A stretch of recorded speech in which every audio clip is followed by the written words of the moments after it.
Hi, this is Ian Wright, and I just thought I'd do a little talk on strengthening and supporting your immune system and maintaining or boosting a healthy immune system.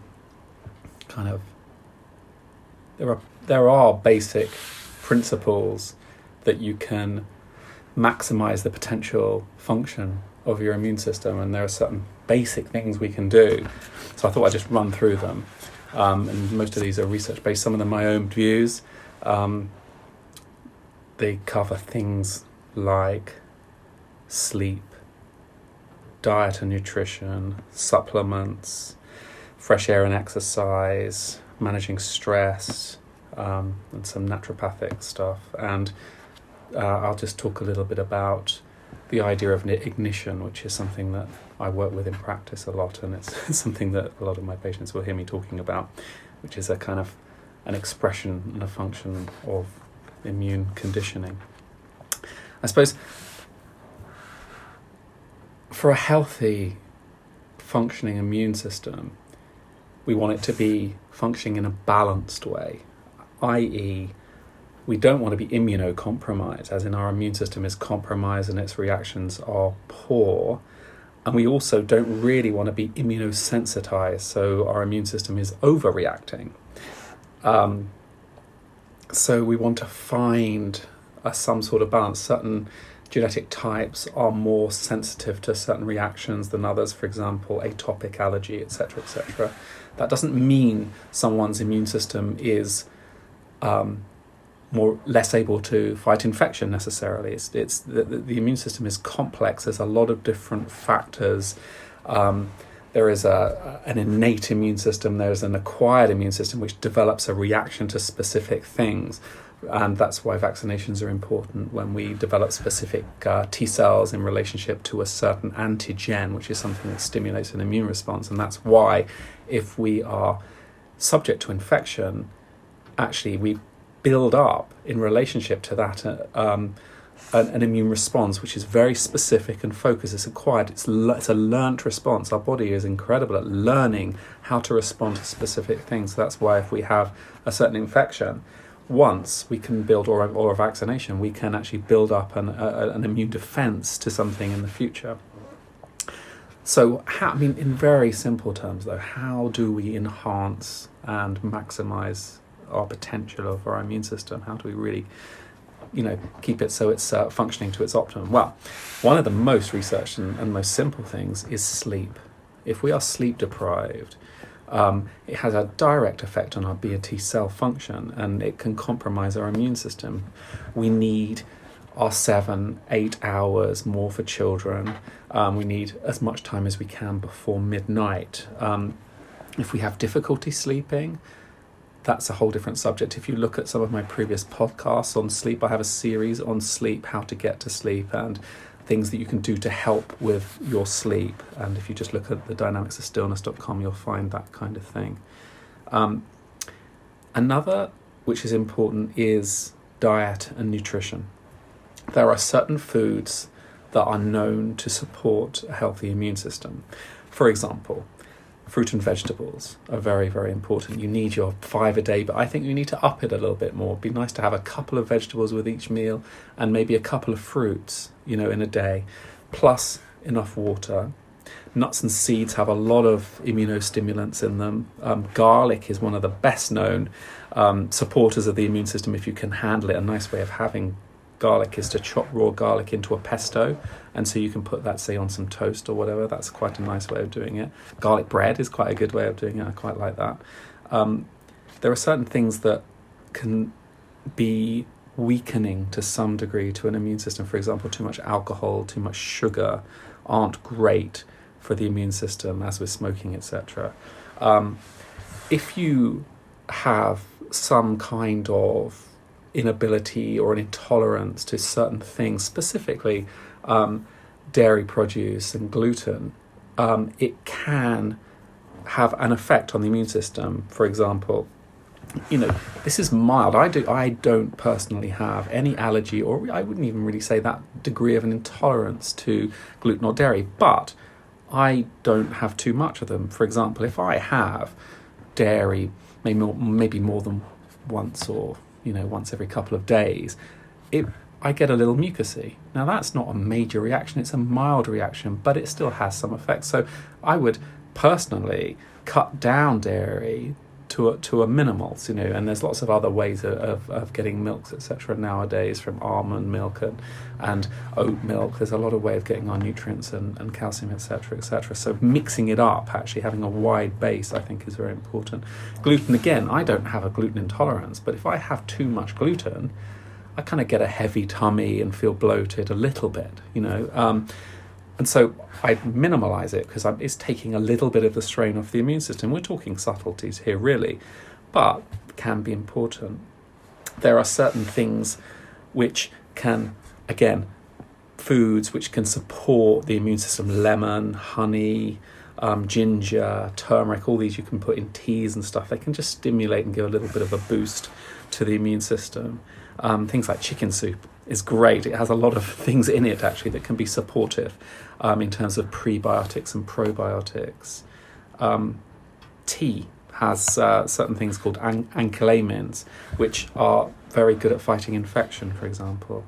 So what we want to do is maximize our water, and we want to minimize our processed foods. Again, diet and nutrition, I've done 5 podcasts historically, which are all accessible on specifics and details of nutrition and how that affects us personally. So we're just doing a quick overview in terms of immune support here. Let's just think about supplements for a second. There's the obvious ones: vitamin C, vitamin B6, vitamin E, vitamin D, which is very important, I'll come to in a little bit, selenium. Prebiotics, probiotics are very good, very important. The gut biome, again, I've done various podcasts on the gut biome in the past.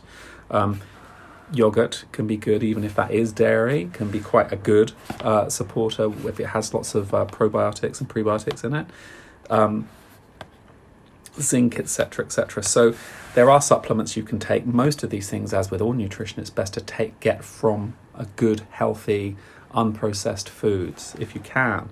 But actually, if you need support, especially like in the winter, vitamin D at the end of winter gets very low, and I think it has an important and subtle reason for why people get more infections towards the end of winter, because their vitamin D levels are low. And talking about that, one other thing I think this is important, and this is a personal view a little bit, is we need fresh air every day. So especially in the winter when we're cooped up inside, we need a little walk, just to breathe the air, to allow our lungs to express themselves, walk relatively fast for 10 minutes if you can, and out with children, send them out in the garden or go for a walk, especially if we're having some more time at the moment. Half an hour walk a day, beautiful, especially in nature. If you can get into nature, it's helpful, I think, and for multiple of reasons. Now, I know we don't get much sun, especially this time of year, but sun is the best way of getting vitamin D. So I personally, if it's ever sunny, even if it's cold, I'll go outside, put my shirt sleeves on, and I will sit in a protected little corner, and I will let the sun come onto me. And I have a little way of telling when the sun is stimulating. When you've been in the sun for more than sort of 10, 15 minutes, even in the winter's day in Ireland, you can get that kind of little change in your skin after about 10 minutes, where there's a little smell, and I think that little smell is to do with the beginnings of production of vitamin D in the skin, and it's kind of a nice smell. It feels like you've been in the sun smell, a little bit off your skin. It's like the skin reacts at that time, and if you can do that, an ideal thing would be to have a few minutes a day in the fresh air, and if it's ever sunny, put yourself in shirt sleeves and get that support of a natural vitamin D. Okay, exercise. The thing with exercise, and I've done various podcasts on this as well, it needs to be supportive to you.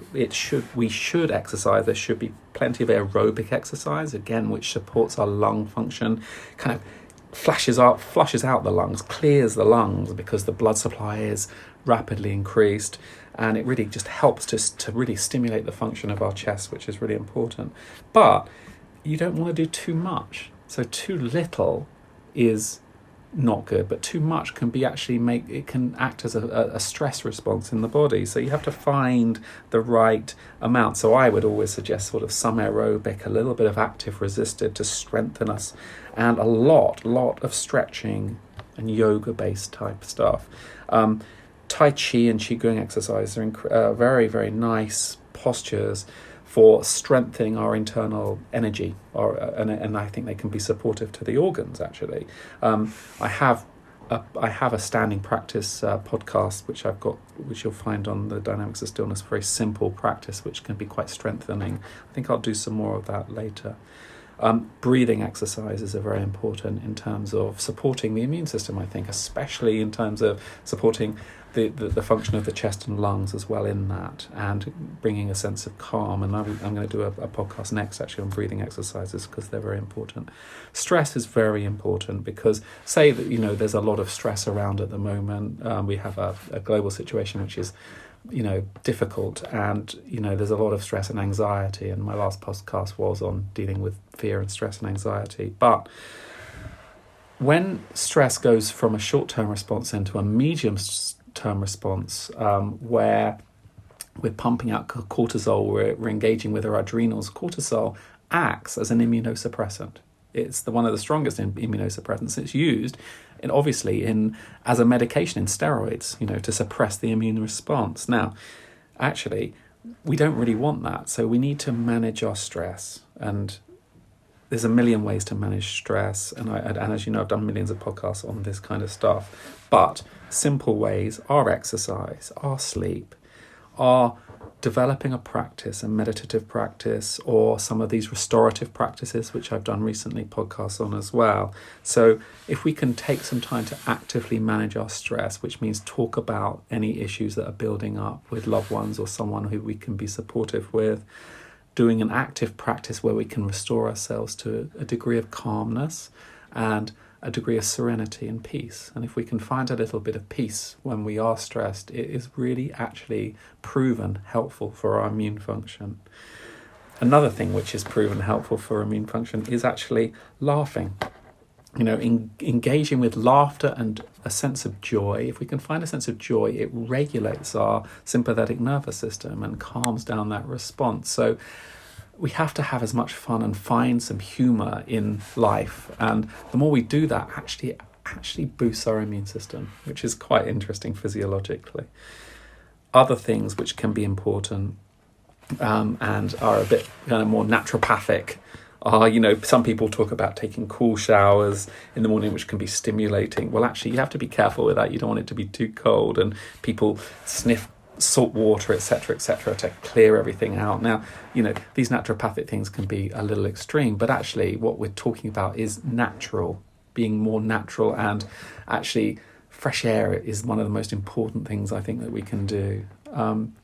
So I'll just talk very briefly about this kind of idea of ignition. I mean, if you have been to my practice, you'll have heard me, I'm sure, talking about ignition. Ignition is almost like, you see it as like the light in someone's eyes. When their immune system is healthy and functioning, they have a little light in their eyes. And when they're low, you'll see this in anybody. If their immune system's low, the light goes down, everything's sort of dull in their eyes. And this is called what I would call ignition. And if people have had infections of flu, etc., or they're kind of immunocompromised, we're always trying to get this spark back, this potency back, to strengthen up the function of the immune system. And so for me, it's a very important thing that I do daily, actually, in practice. I won't talk about that too much now, because actually it's important for us to take steps for ourselves always, at any time. Even, we need to these are basic things: sleep, diet, nutrition, fresh air, exercise, managing stress. They're all things that we know, but just sometimes we need to kind of remember to do them and to get ourselves on track. And I think it's important that everyone has immune systems working as well as they can right now. Anyway, I wish you well, and I wish you peace.